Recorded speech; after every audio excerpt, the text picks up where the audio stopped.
Salam Media Sriwijaya. PWI Provinsi Sumsel mendapatkan penghargaan sebagai penyelenggara uji kompetensi wartawan terbanyak tahun 2022 dari PWI Pusat, Senin tanggal 21 November tahun 2022 di Kongkernas PWI tahun 2022 di Malang. Penghargaan juga diberikan kepada PWI Provinsi Jabar, Sumut, Jatim, DKI Jaya, Jateng dan Kaltim. Ini suatu kebanggaan untuk PWI Sumsel.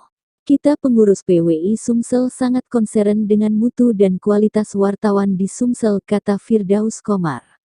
Kedepan, kegiatan yang memberikan impact positif bagi wartawan dan media di Sumsel segera direalisasikan. Selain itu PWI Pusat juga memberikan award bagi PWI Peduli Provinsi Kaltim.